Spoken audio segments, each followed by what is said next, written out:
probably wondering why I'm brandishing this Red Ryder BB gun with a compass and a stock and this thing that tells time. Well, that's because I'm about to review another Chester Novell Turner movie. That's right, the same guy who brought us Black Devil Doll from Hell. You would think that after that hemorrhoid on the ass of Shot on Shittio Entertainment was released, then Chester would have been thrown right into Arkham Asylum and repeatedly gang-raped by Bane.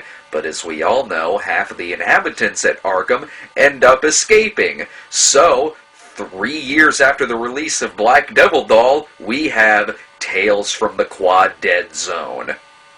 For those of you who missed it, Chester's initials are CNT. He's missing a fucking vowel. One wants to give Chester the benefit of the doubt. Maybe he picked up some kind of skill in the 3 years between movies, but so far the only skill I've seen improved is that actress Shirley L. Jones learned how to use a goddamn brush.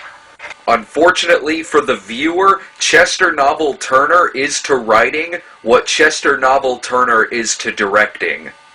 Of course, I can only assume the fucking writing is bad, since the goddamn Casio music in the background drowns out nearly everything that is said in the movie. One was named Fred Johnson, the other one named Ted. That really fucking sucks. It really fucking sucks when the script is so bad that the director sabotages his own dialogue. The movie is set up like a Tales from the Crypt, Creepshow-esque anthology film. Shirley L. Jones plays the film's narrator and storyteller. Great. I'd rather watch Garrison Keillor talk in his sleep.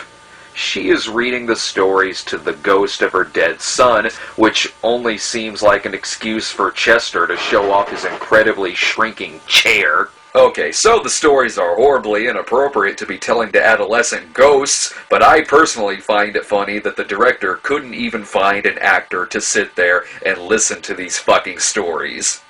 We never hear any voices from the ghost. All we hear is some whispering, and then the wind blows through Shirley's hair, and she seems oddly turned on by this.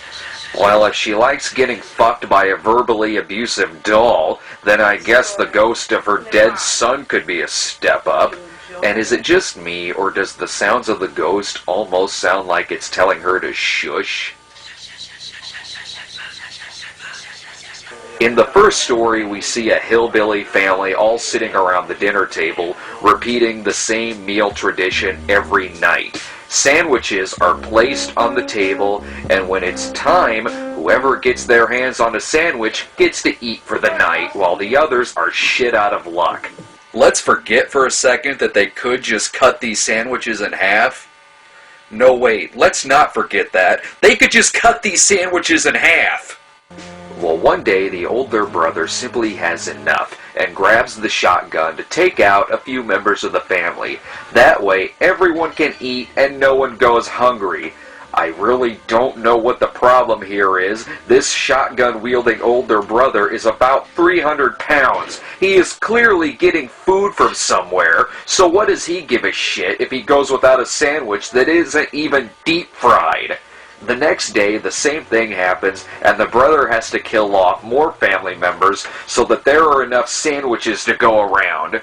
For the love of fucking God, this is not a horror movie. This is fucking math. Okay, I've got one for you. If x equals y equals 2z and xyz equals Chester Novell Turner, then what is the correct fecal percentage of x?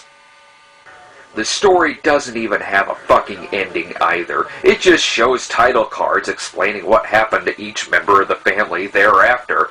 And I don't even know what this fucking means, but apparently this happened to more than one of the characters. Good fucking God, what did this story probably take? About 5 minutes to read? And look at the size of that fucking book. With the length of this story, that means you have about 5,000 different varieties, sizes, and smells of cow shit to pick from. The next story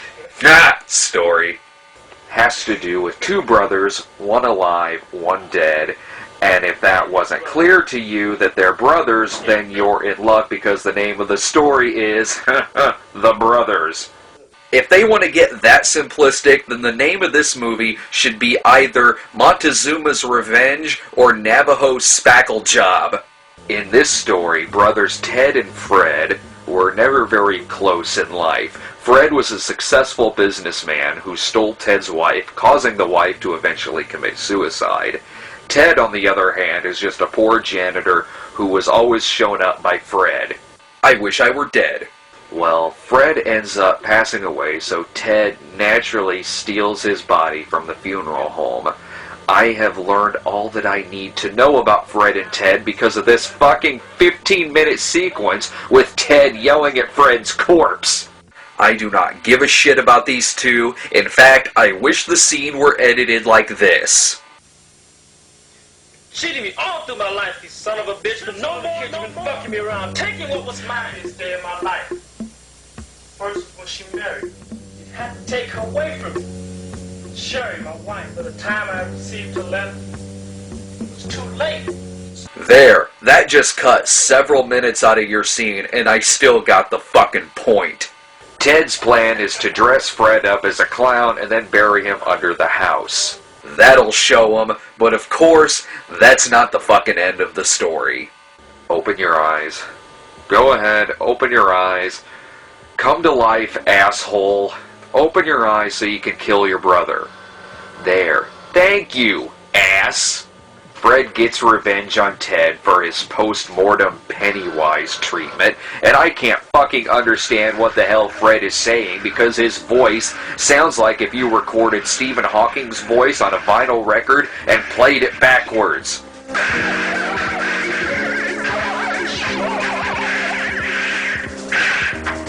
Well, who cares anyway? He sticks Ted with a pitchfork and that's the end.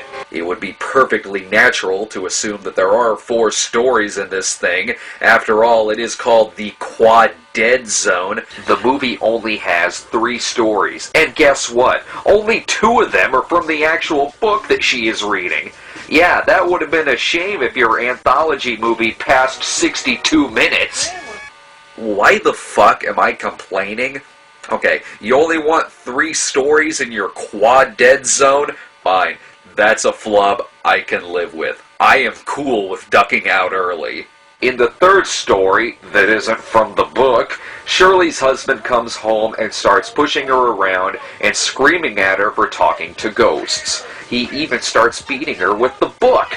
Of course, maybe the man is blind and is assuming Chester is the one he is beating. Shirley kills off her husband, causing the cops to turn up, who seem a little too eager to do some shooting, since they just show up with guns drawn a little too prematurely. Shirley locks herself in the bathroom and slices her throat with a razor blade. Since the filmmakers couldn't afford Without You by Nilsson on the soundtrack, Shirley's ending theme could also probably double as the alternate theme to Codename Viper for the NES. Oh, thank God this does not turn into Chester's version of The Devil and Miss Jones. Shirley goes directly to heaven, which according to this movie means you wander existence as a shitty video effect inside of a camera, and the movie ends with the biggest threat I have ever seen in a movie. Tales from the Quadead Zone will return. No, it won't. Chester only did 2 movies and has been MIA in the 21 years since Quadead Zone was summoned by Torgo. Why do I have the deep, deep fear that Chester has actually made more than 2 movies, but that they are so bad that if anyone dares take them out of Chester's toy box, then their chest will then bear the mark of the Turner, so that if their eyes ever lay upon a film as bad as Chester Novell Turner's, then their soul will be immediately ferried to hell. You know, this guy really gives new meaning to the term Chester the Molester.